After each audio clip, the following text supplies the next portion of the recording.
I'd like to discuss the video Time for School from the PBS website. This was a really interesting video because it kind of compared and contrasted about 4 different students. Each of them were from Afghanistan, Brazil, India, and Japan. And really their education systems were very, very different. And I especially enjoyed comparing that to our own education system in America. The first girl, she was 16 years old, and from the start of the video, she was talking about how she wants to become a doctor or a journalist, or I think she said maybe a teacher, and she just had really high hopes and just such an enthusiasm throughout the video for education and for gaining one of her own and seeking knowledge. It was interesting to see how the women were treated in Afghanistan because they kind of focused on this girl, this 16-year-old girl, and her life was very different from the life of her siblings and her brothers. And of course the women have a lot of responsibilities in the home, and they have a lot of cleaning and cooking that they're responsible for. And so her family had to make a lot of sacrifices in order for her to get an education. But as they interviewed her parents, her father and mother, they were saying that they just wanted so badly for their daughter to have that education so that she could have a different life than them.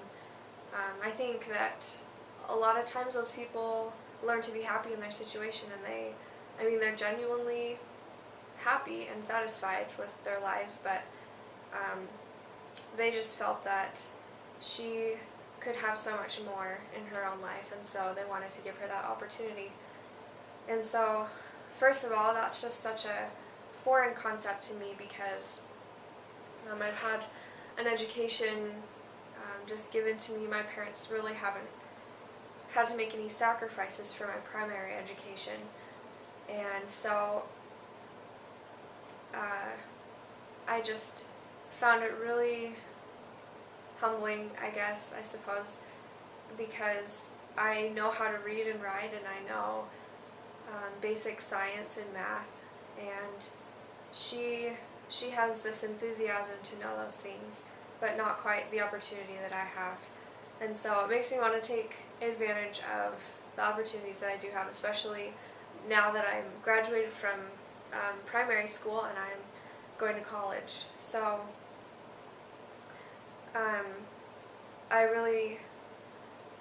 it seemed as if they portrayed this family as being pretty uncommon, that usually the parents don't encourage them to do things like that, and so I think that was really neat. She said that actually if the boys do any housework, they're laughed at and they're made fun of, so the boys just play all day, and she seemed to be a little bit discouraged because she had to work so hard. She had to study in the free time that she did have, but usually she was just working around the house and kind of picking up slack. I think they had a pretty big family, but it was only her and her mom that were the women in the family, so they were the ones doing all the work. She said something to finish up this section with this girl from Afghanistan. She said a quote that I found really profound. She didn't expound on it very much, but I think that the meaning goes without saying. She said that people who don't go to school live like blind people. And I think that that is so true, because first of all, if we can't read and write, then we have no way, besides people telling us over conversation and social aspects, we have no way to gain further knowledge of something or to read the news or know things that are going on in the world. And as we learn a lot in school, the use of the printing press, that kind of changed the world. And so after that, people were learning to read and write, and they wanted to be able to share knowledge with each other. And um, I kind of want to refer to the fact that we watched that Flat World video, and I think that the development of the printing press and of writing and of reading and exchanging that knowledge that each of us has of like whatever subject we're really good at, since we have the ability to exchange that knowledge, it has become a flatter world. And so it's interesting that that was so long ago, and yet people are still trying to help their countries to learn simple, basic things like reading and writing. And so I think that when we don't know what's going on in the world, and when we don't know anything about science, we kind of do lead blind lives, and we don't know, we're just so ignorant of this life and the things that are around us. The second person was in Brazil, and he was 11 years old. He was in 5th grade, and his mother was unemployed, I believe, until about when he reached 5th grade, and then she went off to work, and she had to support the family. She had 4 young children, so including this young man, and so her job required that she wake up really early in the morning and get home really late, I believe. And so her children, she really feared for them because they weren't in a very safe atmosphere in Brazil. They called it the wrong side of the mountain. They were kind of where the poorer community was, and there were a lot of drugs and different things going on there. And so she feared for her children's lives, but anyway, as far as education goes, she, because she could not be around with her children, she put them into after-school activities and education, and it was basically just more schooling. They got to get more practice with their reading and writing and skills like that. And so it was interesting.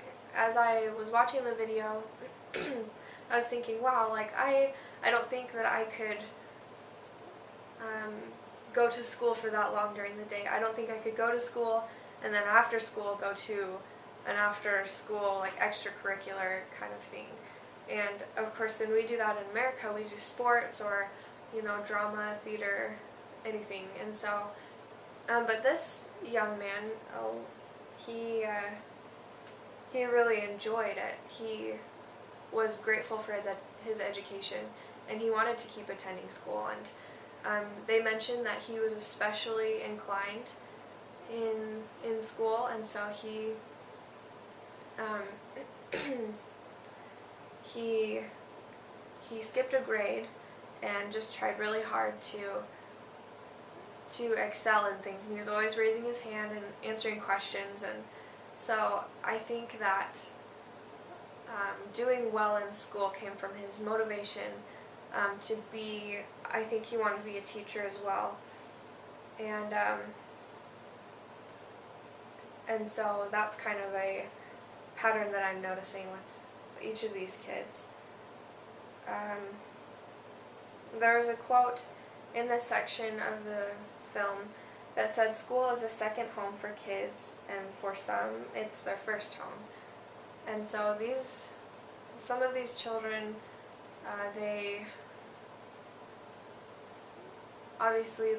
have families somewhere, they have parents, but sometimes they might even be living alone. Maybe their parents left them, or they have to work 24 hours a day or something. And so school is kind of the place where they feel most secure and most safe, like we would here in America feel when we're at home. And so even though it was still a bit dangerous at school, these children enjoyed going, and they wanted to go. So in Brazil, I thought it was interesting.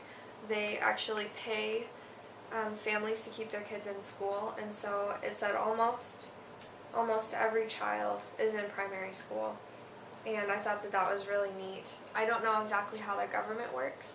I'd like to find out, but I I think it's neat that they made that a priority in their country. And so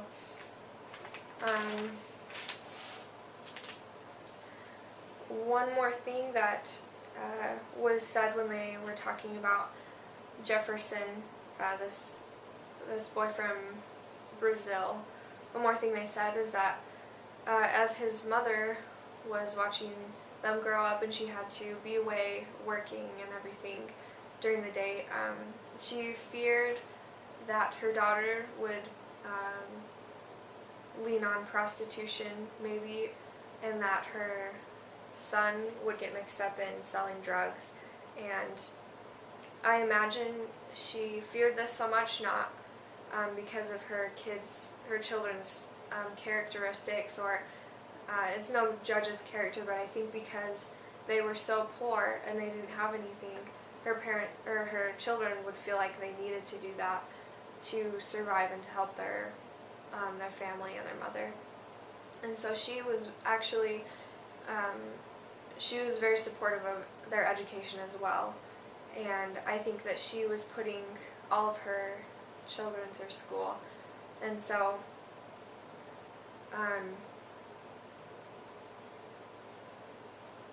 the next section was about a young lady from India, and it was pretty similar to the girl in Afghanistan.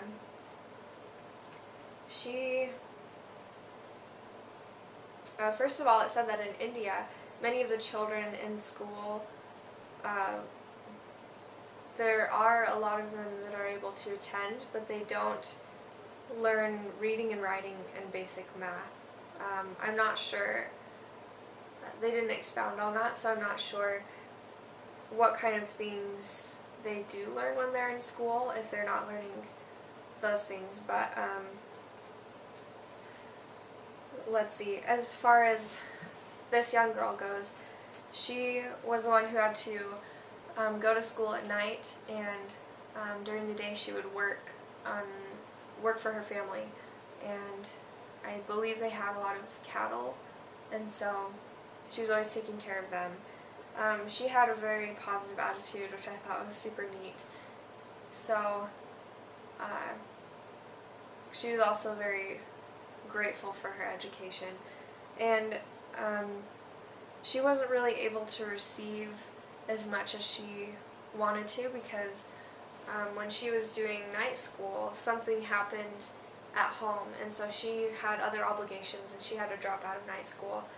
And so by the time she was ready to re-enter her education, she had to be with smaller children, and that was very hard for her.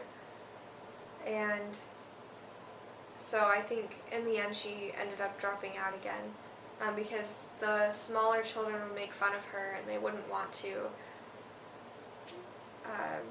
She didn't enjoy school as much. In my teaching English as a second language class this semester, we're learning a lot about how there's so many myths about teaching young children another language. And how this relates is because it's a myth. People believe that if you have a child who doesn't know English, then it's best to put them in a classroom where there's younger children who are learning the very, grammar principles and like language and vocabulary that this child needs. And so they just put them in a younger classroom. But that has been found to be detrimental to their learning, because most of the learning that occurs is social and it's very cultural, and they say that you learn much better if you feel good in your environment, and if you're conversing with other peers that are your age and who share the same um, interests and everything, because people of different ages are definitely interested in different things at those times. And so I found it interesting that this young girl, this wasn't necessarily a language that she was learning. I'm sure she was doing some reading and writing, but just, it doesn't really matter what they're learning. It's really important that they have the right culture as well. And so that just kind of ties in what I've been learning in other classes this semester. And a few last things on her. She said that her enthusiasm decreased when they put her with smaller children, and so that motivation to learn wasn't there anymore, and that's why she dropped out. And our last student, his name was Ken, and he was from Japan. And this was so different from the previous 3 children that they were kind of following and keeping up on. And so it said that in Japan there's about 100% enrollment in secondary school. And so just before Ken entered the education system, they had decided to kind of loosen up, in a sense, on their education and the requirements that they had.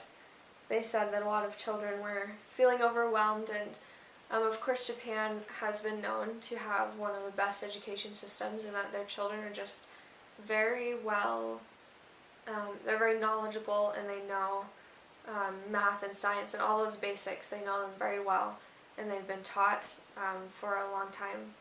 And even things like they used to, until recently, they went to school on Saturdays as well, and so they only got 1 day off.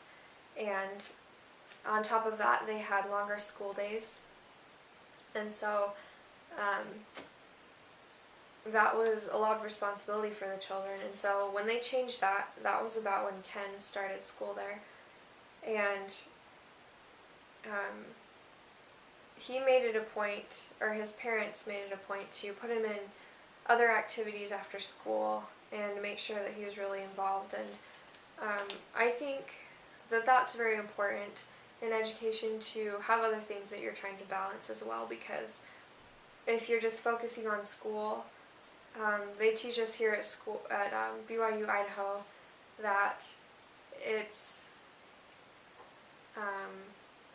one of the most important things you can do, is kind of have a time set aside throughout your week to do something other than school, whether it's working or music or some kind of club.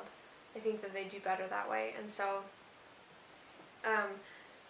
some of the Asian stereotypes, like we see really good Japanese violinists and piano players and people that just really excel in something else as well, and they also have that great education there.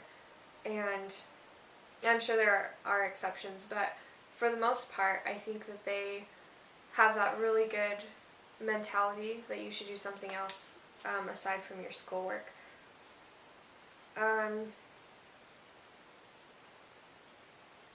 It did say it had a couple Japanese people that they had interviewed, and it said they were kind of worried because Japan's ranks in global education were slipping, like their test scores and whatnot.